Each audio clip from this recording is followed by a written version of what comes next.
Hello everyone, my name is Anubhav. I have secured All India rank 309 in CSE 2023.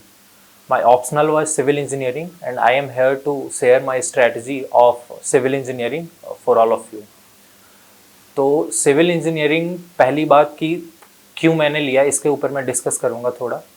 Civil engineering के साथ एक कौन है सबसे बड़ा, इसका सिलेबस काफ़ी बड़ा है और इसमें स्कोर करना भी रिलेटिवली डिफ़िकल्ट है अभी के मार्किंग के हिसाब से, क्योंकि इस साल सिविल इंजीनियरिंग में 300 से ऊपर किसी का भी स्कोर नहीं आया है। लेकिन सिविल इंजीनियरिंग लेने का एक मैं जो प्रो बताऊंगा आपको कि सबसे पहले आपको बैकअप देता है। सिविल इंजीनियर अगर आप हैं, सिविल इंजीनियरिंग अगर ऑप्शनल आप ले रहे हैं तो आप बाकी एग्ज़ाम्स भी दे सकते हैं, जैसे कि इंजीनियरिंग सर्विसेज एग्ज़ाम और गेट एग्ज़ाम।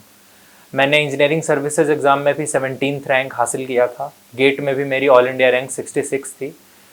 तो सिविल इंजीनियरिंग आपको एक जॉब सिक्योरिटी देता है जिसकी वजह से आप अपनी प्रिपरेशन एक फ्री माइंड से कर सकते हैं। और दूसरी चीज़ है कि सिविल इंजीनियरिंग में मार्क्स है जो मैं बता रहा हूँ कि 300 इस पर नहीं आ पाया है, तो ये हर साल ऐसा नहीं होता है, कभी कभार इसमें ज़्यादा मार्क्स भी आते हैं, तो इसका कोई एक फिक्स पैटर्न नहीं है। तो इसके ऊपर मैं डेफिनेटली कुछ नहीं कह सकता हूँ, पर जितना मुझे नॉलेज है मैं उस हिसाब से मैं अपनी चीज़ें बता रहा हूँ। तो आप सिर्फ मेरी बातों को ना सुने, आप खुद भी इस चीज़ को एनालाइज करें, क्योंकि मुझे भी इस एग्ज़ाम का पूरा आइडिया नहीं है, काफ़ी लिमिटेड व्यू ही है, तो ही मैं आपको आपके साथ शेयर कर रहा हूँ। तो सिविल इंजीनियरिंग के बारे में अब मैं बताऊंगा कि इसको प्रिपेयर कैसे करें स्टार्ट से लेके एंड तक।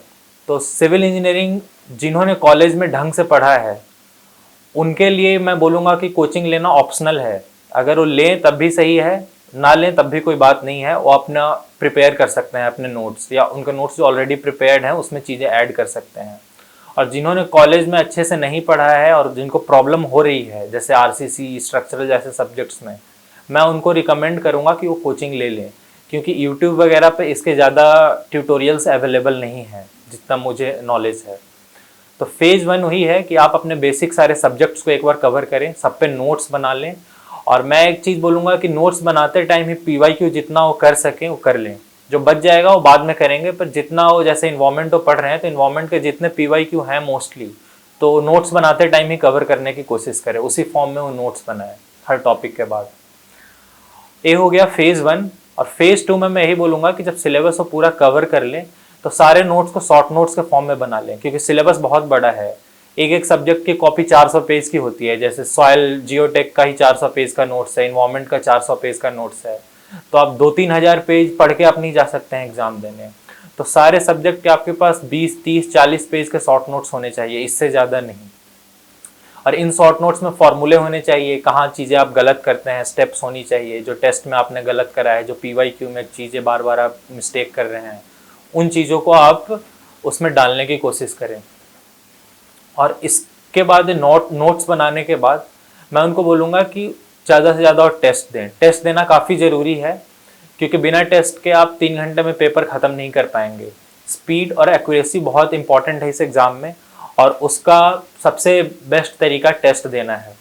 ज़्यादा से ज़्यादा टेस्ट दें। और सिविल इंजीनियरिंग का एक फ़ायदा है कि इसमें अपने टेस्ट को आप खुद भी इवेल्युएट कर सकते हैं, क्योंकि मोस्टली पेपर जो न्यूमेरिकल बेस्ड है, खास करके पेपर 1, उसमें आप खुद से इवेल्युएट कर सकते हैं और जज कर सकते हैं अपने परफॉर्मेंस, जो कि बाकी ऑप्शनल में डिफ़िकल्ट होता है क्योंकि वो सब्जेक्टिव होते हैं। टेस्ट को मैं बोलूँगा कि जो भी स्टूडेंट्स हैं टेस्ट को अपनी स्पीड और एक्यूरेसी चेक करने के लिए ज़्यादा यूटिलाइज करें, और अपना basic source of numerical practice PYQ को रखें। PYQ को जितना ज़्यादा से ज़्यादा कर सकें। जिनके पास काफ़ी ज़्यादा टाइम है, जो कॉलेज में हैं या जिन्होंने जस्ट स्टार्ट करा है, उनके पास 1 साल से ज़्यादा टाइम है, मैं उनको रिकमेंड करूँगा कि सिविल सर्विसेज, इंजीनियरिंग सर्विसेज और फॉरेस्ट सर्विसेज, तीनों के ही PYQ जितने ज़्यादा से ज़्यादा वो कर सकें वो कंप्लीट करने की कोशिश करें। जिनके पास लिमिटेड टाइम है वो कम से कम सिविल सर्विसेज के सारे PYQ तो ज़रूर ही कवर कर लें। और पेपर 2 की तरफ चलते हैं। पेपर 2 लो स्कोरिंग होता है जनरली, क्योंकि उसमें थ्योरी का पार्ट हैवी होता है। थ्योरी में मार्किंग भी रिलेटिवली लोअर होती है एज़ कम्पेयर टू पेपर 1, और थ्योरी में क्वेश्चंस भी थोड़े फ्रिंज एरियाज से आते हैं, जो काफ़ी स्टूडेंट्स को आइडिया नहीं होता है, उन्होंने कवर नहीं किया हुआ होता है। तो उन एरियाज को जो नए स्टूडेंट्स हैं उनके लिए करना थोड़ा डिफिकल्ट होगा। जो पुराने हैं उनको काफ़ी आइडिया हो जाता है। तो नए स्टूडेंट्स को मैं बोलूँगा कि कम से कम वो सारे PYQ सिविल सर्विसेज और फॉरेस्ट सर्विसेज के जरूर कर लें, उनके ऊपर नोट्स बना लें, उनको याद कर लें, क्योंकि टॉपिक्स किसी न किसी फॉर्म में रिपीट कर रहे होते हैं। और एक चीज़ मैं और बताना चाहूँगा कि सिविल इंजीनियरिंग ऑप्शनल का एक फ़ायदा ये है कि इसमें आप जैसे जैसे पुराने होते हो, कंफर्ट इसमें काफ़ी बेटर होते जाता है।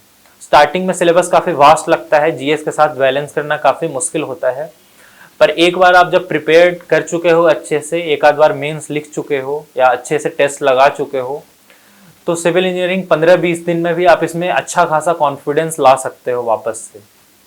इसका मेजर कारण यही है कि जो टॉपिक्स हैं और जो एरियाज हैं वो PYQ से काफ़ी ज़्यादा लिंक्ड होते हैं, तो उसमें आप 10-15 दिन प्रैक्टिस करके, कुछ टेस्ट लगा के, अपने शॉर्ट नोट्स रिवाइज करके कंफर्ट बिल्ड कर सकते हो।